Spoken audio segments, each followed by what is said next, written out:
Halo semuanya, apa kabar? Jadi di video kali ini gue masih akan ngebahas mouse gaming yang fitur utamanya adalah polling rate 4000 Hz karena sekarang lagi lumayan naik fitur itu ya. Di video yang lalu gue udah sempat bahas mouse dengan polling rate 4000 Hz dan lebih detail lagi gue bahas di situ soal fitur tadi. Dan di video kali ini karena gue cuma akan nge-review doang, jadi gue nggak akan ngebahas banyak soal 4000 Hz, bedanya kayak gimana dan segala macam. Kalian bisa cek video yang ada di atas ini, kalian bisa lihat di situ kalau kalian pengen tahu lebih detail, karena di video ini gue nggak akan bahas banyak-banyak gitu ya. Dan kalau ngomongin Lamzu itu bisa dibilang terakhir kali gua review itu adalah Lamzu Atlantis gitu ya. Dan sebenarnya mereka udah sempat ngerilis lagi Lamzu Atlantis Mini, cuman yang itu nggak gue bahas. Dan kali ini gue pengen ngebahas dua mouse mereka yang bisa dibilang rilisnya belum lama ya. Ini adalah Lamzu Thorn dan juga Lamzu Maya. Kedua mouse ini bisa dibilang menarik banget ya, karena ini menurut gue mouse yang cocok buat kalian yang nyari mouse gaming high-end, sensor bagus, build quality oke, shape-nya oke, dan langsung aja gue bahas.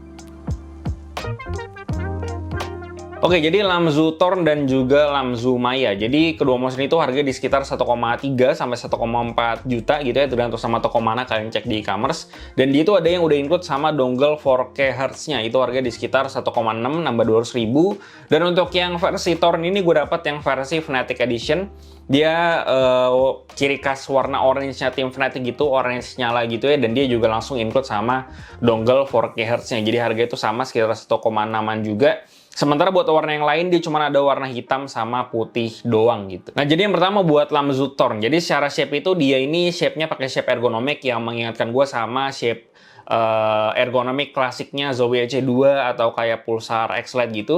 Cuman bedanya di Lamzu Thorn ini dia HAM-nya itu lebih ke tengah atau slightly mundur ke belakang dikit gitu. Dan dia juga nggak sepanjang si EC2 atau Pulsar X-Lite. Dan jujur gue pribadi lebih suka shape yang ergonomik kayak di Lamzu Thorn ini, karena si HAM-nya itu lebih ke tengah, slightly mundur ke belakang, dan jadinya di tangan gue kalau misalnya di palm grip dia itu berasa lebih natural gitu. Sementara di X-Lite atau di EC2 itu tuh berasa di bagian belakangnya itu rada ceper dan dia baru naik di bagian tengah ke depannya gitu. Di sini lebih natural aja menurut gue. Nah, sementara si Lamzu Maya ini dia shape-nya itu ambidextrous dengan dimensi yang bisa dibilang cukup kecil ya. Dia tuh dimensinya mengingatkan gue sama Razer Viper Mini. Cuman bedanya si Lamzu Maya ini dia itu side gripnya sedikit lebih lebar daripada Viper Mini. Dan gue juga prefer dengan side grip yang lebih lebar kayak gini daripada Viper Mini. Dan Viper Mini itu bisa dibilang adalah salah satu mouse yang shape-nya gue suka banget. Cuman komplain gue satu-satunya adalah side gripnya menurut gue terlalu cekung atau terlalu kurus. Jadi si bagian kelingking gue ini jadi gampang pegel kalau misalkan ditaruh di situ. Dan kalau dilebarin dikit kayak si Lamzu Maya ini jadinya jauh lebih enak menurut gue. Dan buat rekomendasi NCC kan bisa lihat sendiri. Di sini gue rekomendasiin si Lamzu Thorn itu buat pengguna palm grip medium size, dan juga kalau misalnya mau dipakai claw juga bisa selama dia high tilt grip. Cuman kalau misalnya kalian claw banget, gue saranin kalau medium hand size bisa ke Atlantis aja, itu juga bisa. Nah, sementara buat si Lamzu Maya ini buat claw maupun fingertip grip karena dia cukup kecil. Buat medium hand size, buat yang tangannya besar bisa pakai mouse ini di fingertip grip. Jadi balik lagi cocok-cocokkan sama hand size dan juga preferensi grip style kalian. Buat build quality-nya kedua mouse ini udah bagus menurut gue, udah sangat menggambarkan mouse harga sejutaan lebih gitu ya. Karena kalau build-nya berasa kayak mouse 500 ribuan, ratusan ribu gitu, mending berantem aja. Dan selain itu dia basicnya dari plastik, nggak ada suara clicking sama sekali. Buat post travel sendiri di bagian kliknya, sepengalaman gue atau sepas gue nyobain sekarang ini, gue nggak berasa ada post travelnya. Gue mencet kayak biasa, cuma balik lagi tergantung sama gimana cara kalian ngeklik si mouse sekencang apa. Gue sih nggak pernah pakai tenaga banget, jadi ya nggak ada masalah di sini. Dan yang membedakan build quality-nya mungkin dari sisi coatingnya aja. Kalau di Thorn itu dia pakai coating plastik ya, yang matte, dan dia tuh bener-bener mulus banget, finishingnya juga bagus, no issue. Dan kalau misalkan dibilang licin atau enggak, menurut gue sih ini nggak licin sama sekali ya, menurut gue. Dan gue juga jarang ada isu soal mouse licin. Gue pakai semua mouse nggak ada ya berasa licin. Dan untuk yang Lamzu Maya, dia itu coatingnya itu gue rada susah deskripsiinnya, cuman yang jelas dia ini matte banget gitu. Dan dia ini mengingatkan gue sama coating yang ada di SteelSeries Sensei 10. Dia tuh coatingnya kayak gimana ya bilangnya ya, kayak ya matte banget gitu. Jadi kalau misalkan tangan kalian keringetan, dia tuh bakalan gampang ngebekas atau gampang ngecap. Cuman sebenarnya gampang juga, tinggal kalian lap pakai kain kering atau pakai kain basah lembab dikit kalian lap, itu juga udah hilang sebenarnya. Tapi positifnya si Lamzu Maya ini jauh lebih grippy dibandingkan si Lamzu Thorn ini menurut gua. Dan ya secara overall nggak ada komplain soal build quality. Untuk weightnya sendiri si Thorn ini dia weightnya di 52 gram, sementara Maya dia weightnya di 45 gram. Dan tentu aja bisa kayak gini karena memang si Lamzu Maya ini secara dimensi lebih kecil, jadi otomatis menggunakan plastik yang lebih sedikit juga daripada si Lamzu Thorn ini. Gitu ya, dan berat 45 gram menurut gue sangat bagus sekali karena jujur gue suka banget sama mouse yang ringan-ringan kayak gini gitu ya.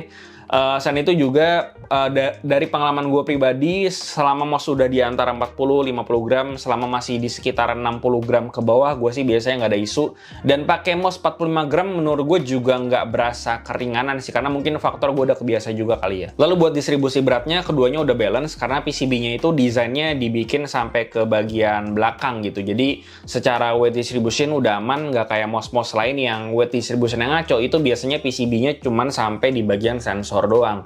Jadi hal ini udah cukup dipikirin sama Lamzu. Buat paket pembeliannya kurang lebih sama, dia ada dapat kabel, dapat dongle-nya. Buat yang versi Thorn ini khusus dia dapat dongle 4K Hz yang gede itu dengan kabel Type-C gitu ya. Dan selain itu juga buat yang versi si 1000 Hz-nya kayak Maya atau Thorn yang biasa itu dapat dongle yang USB-A biasa yang biasa kita temuin di mouse-mouse dongle yang lainnya juga. Selain itu kita juga ada dapat stiker-stikeran, dapat grip tape, dapat mouse fit extra, dapat pouch juga. Dan overall secara paket pembelian udah cukup lengkap dan packagingnya menurut gue di sini cukup niat. Buat switchnya si Thorn ini mereka pakai optical switch yang mereka klaim zero debounce. Mungkin secara angka ada bedanya, tapi in real life pas gue cobain nggak ada bedanya sebenarnya mau optical switch sama mechanical switch biasa gitu. Jadi kalimat itu nggak gitu penting buat gue. Dan selain itu secara rating mereka juga nggak bilang ini berapa, cuma mereka klaim ini bisa lebih awet, dan begitu juga in real life. Optical switch memang sepengalaman gue itu lebih awet daripada mechanical switch biasa, dan mungkin ratingnya sekitar 80 juta klik ke atas kali ya. Dan selain itu buat yang Lamzu Maya dia masih pakai mechanical switch. Di sini spesifiknya mereka pakai Huano Blue Shell Pink Dot, yang dimana ratingnya itu di sekitar 80 juta klik. Jadi ya secara ratingan Switch ini udah aman dua-duanya. Lalu buat feel dari kliknya sendiri, menurut gue si Thorn ini sedikit lebih ringan daripada Lamzu Maya. Mungkin bukan lebih ringan kali ya, tapi lebih bulat rasanya kalau di Lamzu Maya. Sementara di sini rasanya tuh lebih crispy aja gitu. Dan balik lagi untuk karakter feel dari Switch mau berat atau ringan itu juga bisa dipengaruhi nggak cuman dari si Switch-nya doang, tapi juga ketebalan dari plastik si switch-nya juga gitu. Makanya dulu ada modifikasi mouse Zowie-nya, itu diamplas bagian kliknya biar lebih tipis, biar si switch-nya jadi berasa lebih ringan gitu ya. Jadi nggak cuma dipengaruhi dari switch yang digunakan doang, itu juga bisa pengaruh. Dan ya secara overall gue udah coba pakai main game buat game yang spam klik kayak Dota sih, di sini aman banget, gue nggak komplain. Feel-nya crispy aja, bulat-bulat aja menurut gue buat yang si Lamzu Maya, dan gue overall nggak ada komplain soal switch-nya.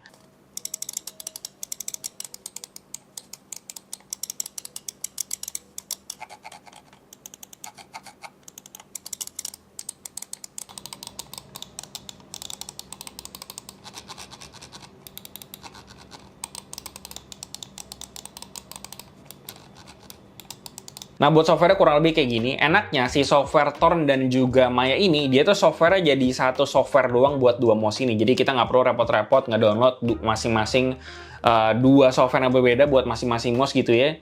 Satu buat semua udah cukup, dan selain itu juga secara software menurut gue udah cukup generik, bisa remap button total 5, terus juga kita bisa ganti DPI-nya, DPI stage-nya total ada 6, bisa dikurangin kalau kalian mau.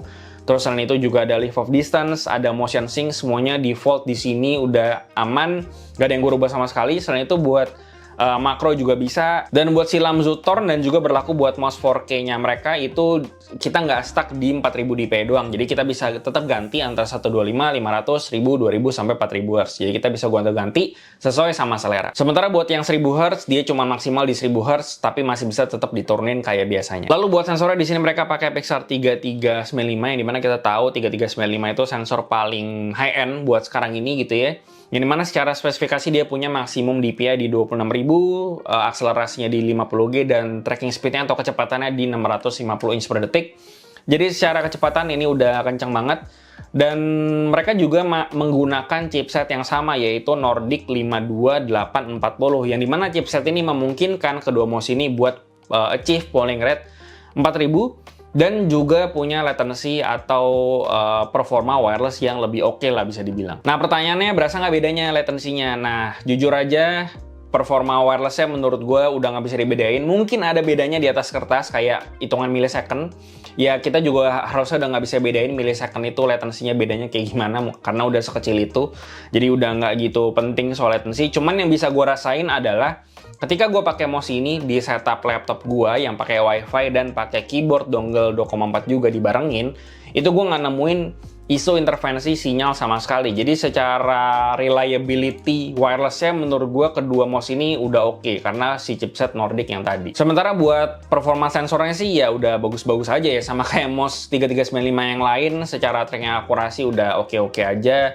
Terus leave off distance-nya udah rendah, terus juga mau dipakai flick nggak spin out lagi karena secara kecepatan dia udah 650 inch per detik yang memang udah kencang banget, bahkan kayaknya nggak possible kita achieve di kecepatan segitu. Jadi ya intinya secara performa udah nggak perlu pusing, nggak perlu tanya lagi, Bang CS2 aman nggak, Bang Apex aman nggak, Bang Valo aman nggak? Ya intinya aman-aman aja. Oke, buat kesimpulannya, gue personally suka banget sama si Lamzu Maya ini karena ini mengobati keresahan gue atau kegelisahan gue yang terjadi di Viper Mini yang dimana set gripnya terlalu kurus tapi dibenerin di Lamzu Maya ini yang dibikin set gripnya sedikit lebih lebar jadi kelingking gue nggak sakit lagi dan enaknya dia juga wireless. Dan sebenarnya Viper Mini juga ada versi wirelessnya, yaitu si Viper Mini Signature Edition, tapi gue masih belum menemukan justifikasi gue kenapa gue harus spending 7 juta buat sebuah mouse yang kayak gitu sih. Jadi ya Lamzu Maya ini bisa dibilang adalah alternatif yang bagus banget kalau kalian pengen Viper Mini tapi versi upgrade-nya. Ini menurut gue cocok. Dan untuk yang Lamzu Thorn, menurut gue ini improvement dari shape ergonomi klasik kayak Zowie EC2 gitu ya. HAM-nya dibikin lebih ke belakang yang dimana di tangan gue setidaknya ini jauh lebih natural dan lebih nyaman di gue setidaknya. Ya dan ya secara overall kedua mouse ini bisa gue rekomendasiin ke kalian dan mungkin akan masuk ke buying guide gue juga ke depannya, nanti akan gue update ya di Discord seperti biasa. Dan ya, gue rasa itu aja bisa gue bahas soal kedua mouse ini. Good job buat Lamzu, dan gue rasa itu aja. Seperti biasa, kasih tau gimana pendapat kalian di bawah, like dan jika bermanfaat, follow semua sosial media kami di Instagram, TikTok, dan jangan lupa kami juga di Discord, dan jangan lupa subscribe buat yang belum, dan sampai jumpa di video berikutnya. Gue Luis dari Kalian Kita Kaidi. Bye-bye.